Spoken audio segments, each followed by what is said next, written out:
Welcome to a new video. This one's looking at my SL500 and the year that 2020 was.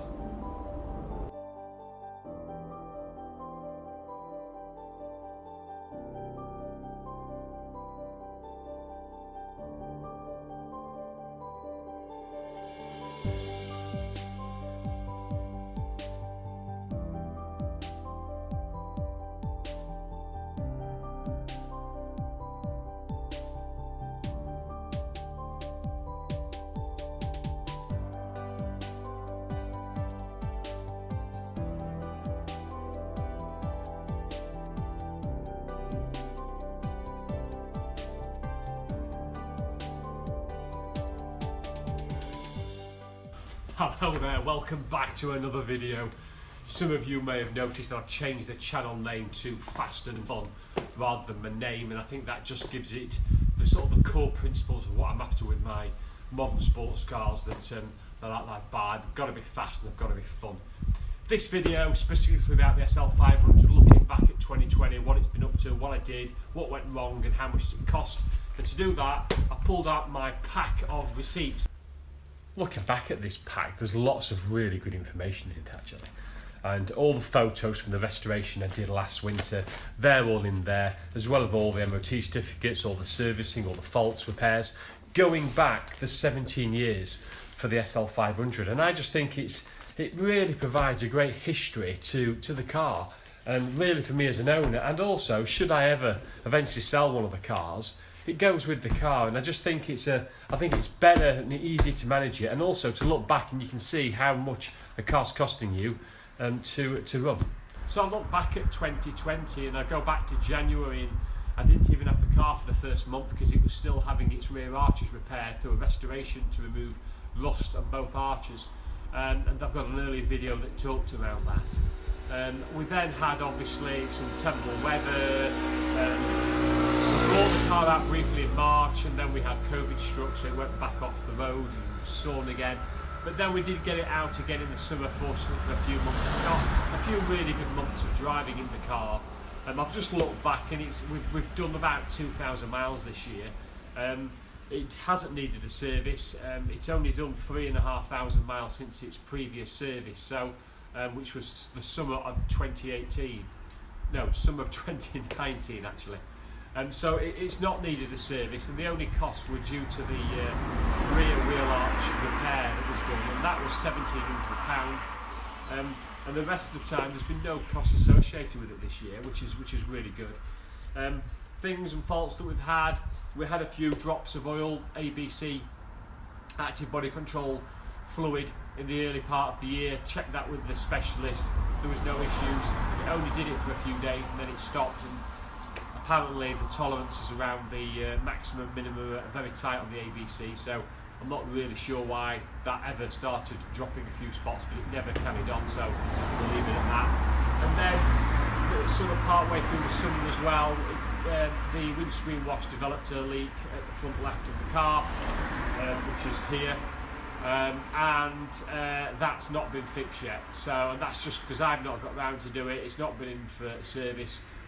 We've just left it with no windscreen wash in there, but it's no great issues really, to tell you the truth. And during the summer you rarely need to use it anyway. So, but that will be one fault that I need to pick up. Looking back at 2020, I looked at what my biggest regret was with the SL500, and it wasn't necessarily the miles, because I think with COVID there were certain restrictions, so you were never going to get huge miles in. But I never did a proper road trip, and I managed to get the trip up to the Isle of Mull in the Shogun Sport. I managed to do Wales in 24 hours in my little MX-5 here, and I'm also planning to take the Clio 182 up to the Elan Valley in the next week or so. But I never did a proper road trip in the 500, and I think that's my biggest regret of 2020. So I think for 2021 I've got to think of something quite special, some sort of special road trip, and I'm thinking maybe the North Coast 500 up in Scotland. I normally take the 500 off the road around about this time every year, and it's just to protect it really from the elements. And I think all the salt and grime and mud that we get on the British or UK roads, I think the best thing you can do with the ABC in particular and the suspension structure is just want to keep all that off the bottom of the car.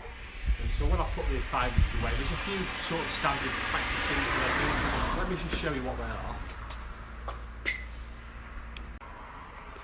So the first thing I do when I put the 500 away for the winter is always give it a wash, make sure it's dry, wax the car, get it nice and clean, make sure the inside's all treated as well, and then the tyres, I overinflate the tyres, normally up to sort of 40-45 psi, and then you'll notice I park them on something just to keep them off the concrete. This is bathroom lino. You can use carpet or whatever, and I don't know whether it's a bit OTT about doing this, but I think it's one of the tips you should be able to do.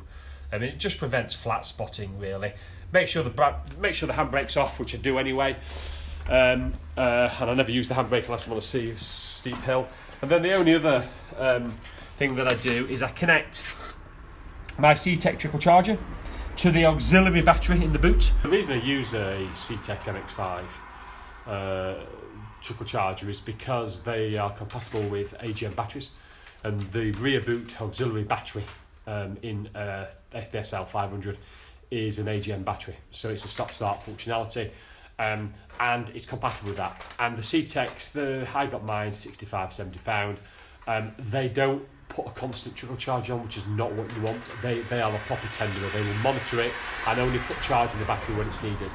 Rear auxiliary batteries in SL500s normally last no more than a couple of weeks before you get the low warning in the dash. This will monitor it. I've had no issues since doing that. I would strongly recommend you use some sort of C-Tech trickle charger. And then the final thing that I always do with once it's all ready to go away is I use an internal cover. If you don't use a cover, what you'll find is that you get loads and loads of dust, loads of crap all over the car within a couple of weeks. So my recommendation is always use an internal cover. This is Cosmos, about 40 quid. It's not going to be high quality as long as the material's really soft, elasticated bottoms. This is £40, absolute bargain. A large, this fits the SL perfectly. Let's just fit it down.